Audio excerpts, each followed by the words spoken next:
At long last. It is far too quiet for my liking.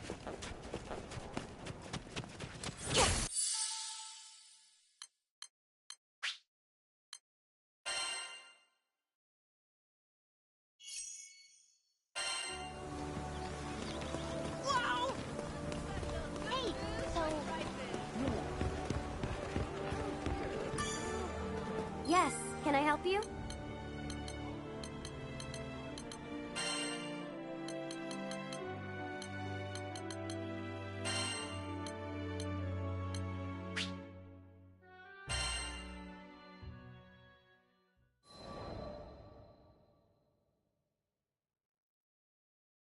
Now, where was I? Oh, right. We've just humiliated the Empire, who probably had reserves waiting somewhere close by. We realized we needed to get off Zinkenstill. Fast.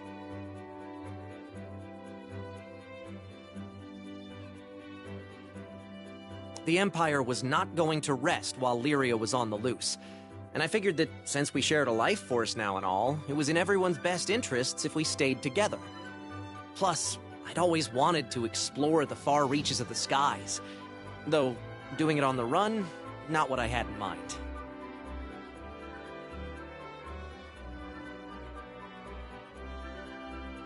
There was so much to think about, so much to decide. But all those plans could come after we had escaped Zinkenstill. I didn't want a whole army, this time with, I don't know, 30 Hydras marching on my home island.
And, well, I had another, more personal reason for wanting to leave.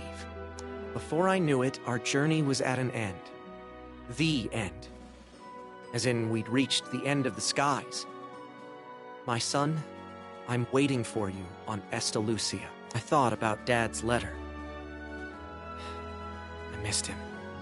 When I was young, he would take me to the edge of the island, and we'd sit there, admiring the clouds. I wanted so badly to explore those skies, just like Dad. I had to see him again. And now, I wouldn't have to make that journey alone. With Vern, Lyria, and Catalina at my side, we commandeered a small Imperial craft and set out for the greatest of destinations, Estalucia.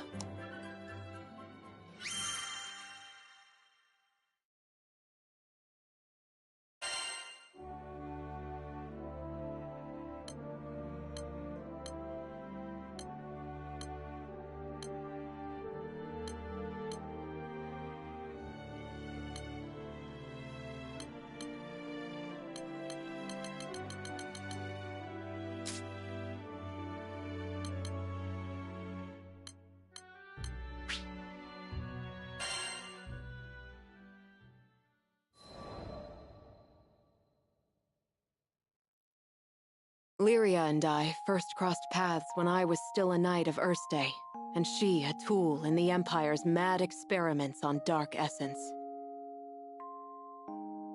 So you're Lyria. I was appointed to stay by her side as both captor and guardian. She reminded me of a beautifully crafted puppet, never moving or speaking unless commanded.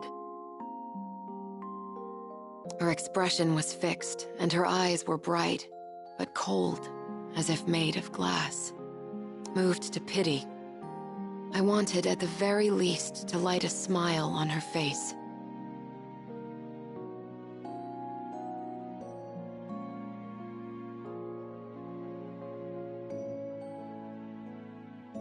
But I may as well have been talking to a doll. I couldn't find the part of her that was alive.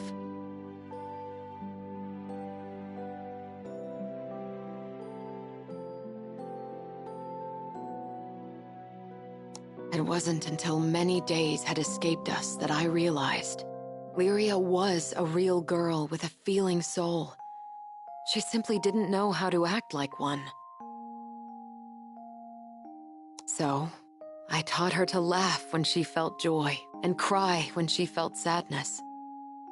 Through books and reverie, I taught her to long for the outside world, and when colors on a page were no longer enough, I took her hand and led her to the roof of the military base. The illustrations Lyria had seen were lovely, but the sky now stretching above her was boundless and so luminous that it drew forth tears. And finally, her blue eyes shone, as if they were two patches of sky lit by a sun from within her. That sun melted my heart. There, with the open air as our witness, I made her a promise. Someday, we'll sail this endless world together. I swear it.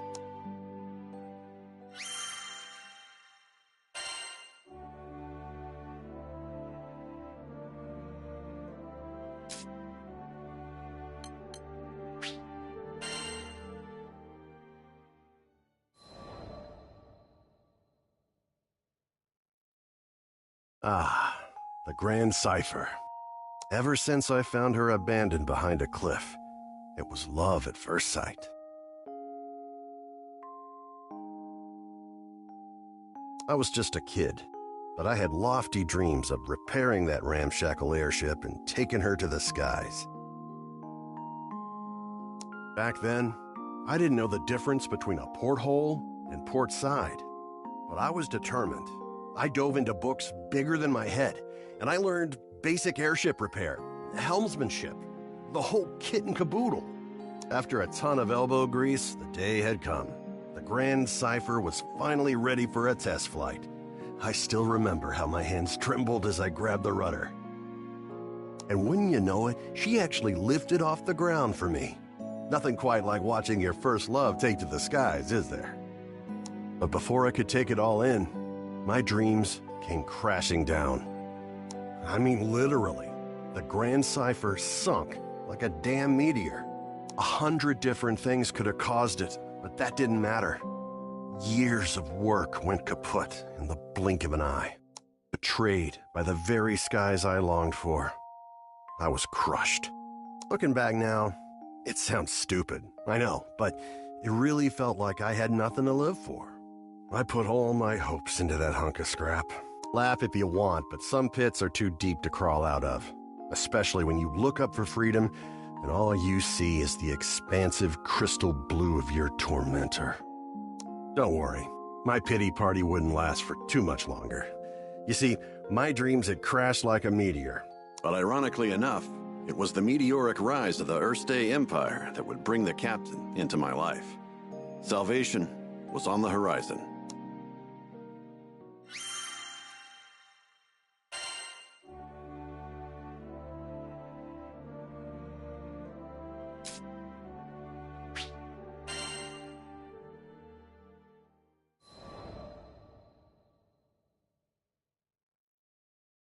A few years before I met the crew, I lost my parents to an epidemic.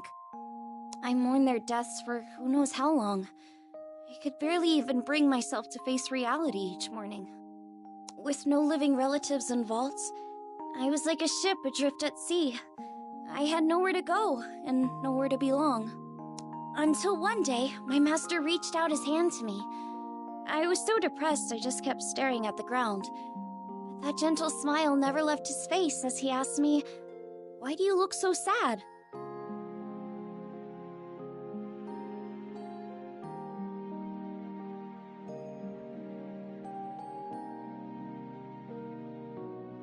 There was something in his voice that made me look up. When I did, a beautiful bouquet of flowers appeared in his hands, seemingly out of thin air. I had no idea how he'd done it, but I knew it must have been some kind of parlor trick. But he insisted it was magic. What a goofball, right? Saying that when he can use real magic. But it was just the magic I needed at that moment. Beautiful and kind. He went on to show me all kinds of incredible spells, the likes of which I'd never seen before. Watching him made me smile at a time when I thought I'd forgotten how. My master would always say that magic exists to make people happy. Something about that spoke to me. It made me want to become a mage just like him. So I signed myself up as his disciple, begging him to teach me magic. I'll never forget how happy I was when he told me I had talent. After all, if he was right, that meant I had the potential to make people smile too.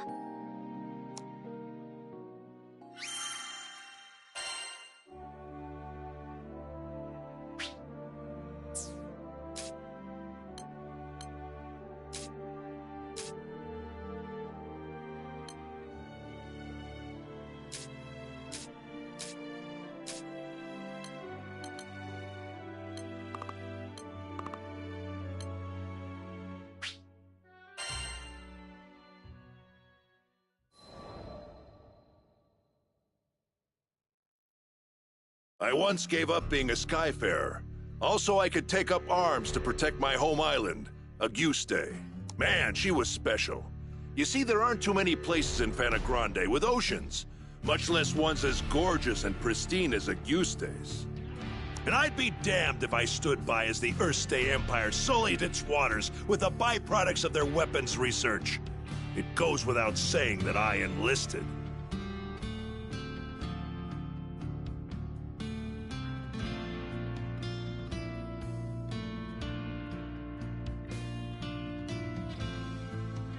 Good thing, too, because it was in the midst of the ensuing war that I met the Grand Cipher crew. They helped us, the local mercenaries, I mean, take a stand against those Imperial punks. It wasn't a picnic, but we weren't gonna go down without a fight.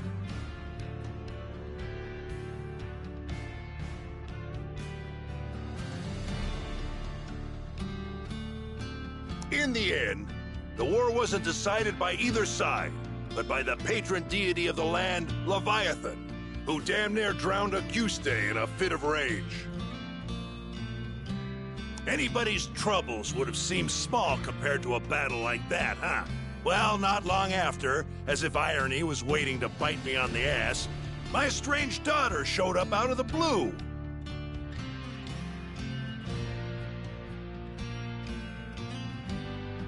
I know what you're thinking. What kind of parent wouldn't rejoice at seeing their child again? But it's complicated, and it's all my fault. Man, the way Apollonia looked at me, like a wolf staring down her bunny-eared breakfast. I couldn't face her. But this crew, there was something about their vitality, you know? Here were these young'uns standing against impossible odds and coming out stronger for it. Maybe if this old man took good notes, he could eventually have an honest conversation with his own baby girl.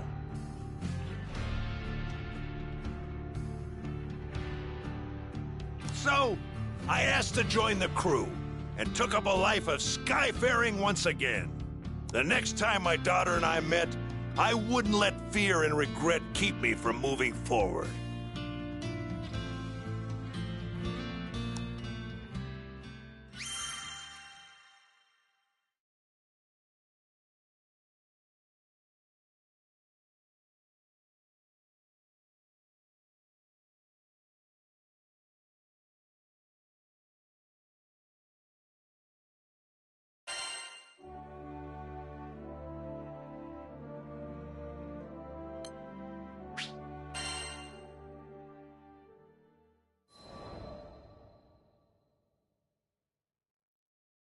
How'd me and my daughter end up estranged? Well, the first thing you need to know is that my wife was stricken by a terminal illness. I refused to listen to the doctors. Terminal my foot. Even if there was no cure in Auguste, surely there ought to have been something in other lands. And so, I left my family at home, crisscrossing the skies looking for a cure. Got into a lot of adventures along the way, and somehow ended up making a name for myself. But no matter how far and wide I traveled, the cure eluded me. And while I was away, my wife, she breathed her last. I wasn't there for her when she needed me most. I never even got the chance to say goodbye. Regret and self-loathing crashed over me in never-ending waves, threatening to pull me under. You can't even begin to imagine the pain. And there was nothing I could do about it. It was all my fault. My daughter spent countless days looking after her sick mother, fighting off fear and dread.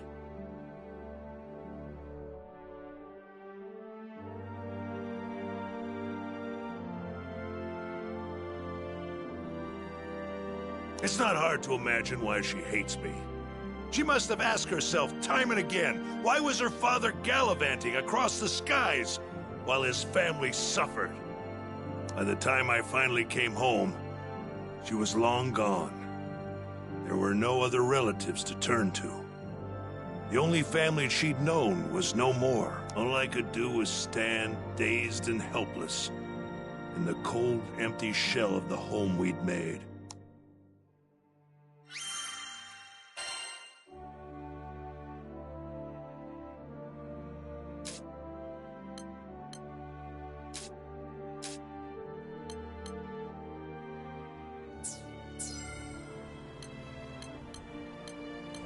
What do you think?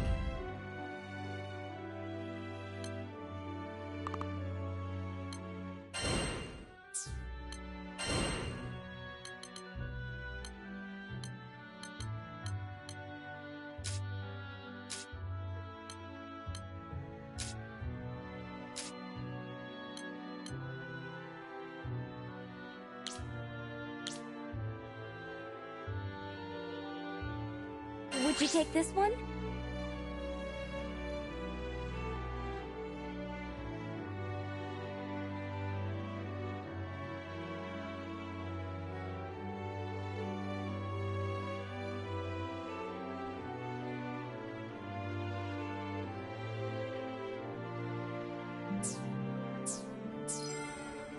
All right, see you.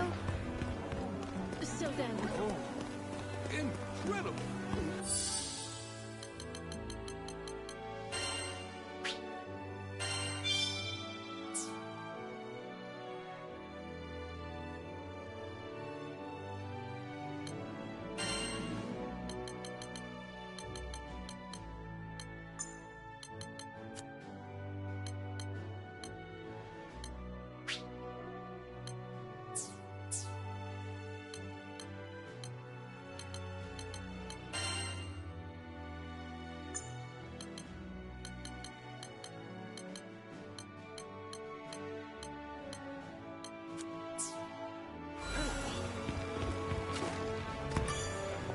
Hello there. Here it is.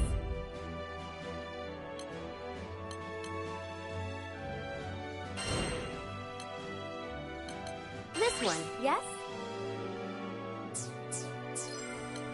Have a nice day.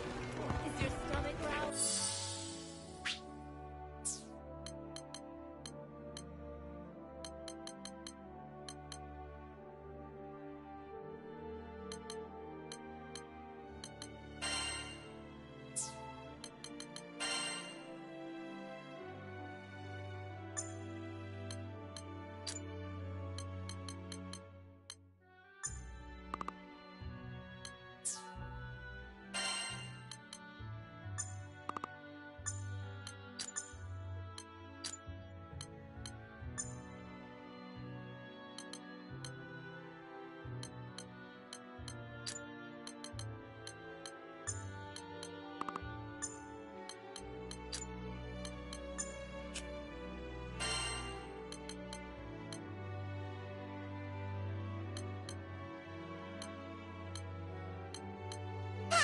They'll never see me coming.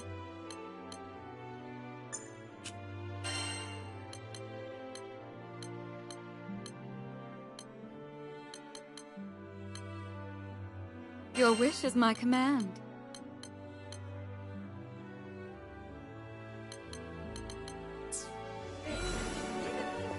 Oh dear.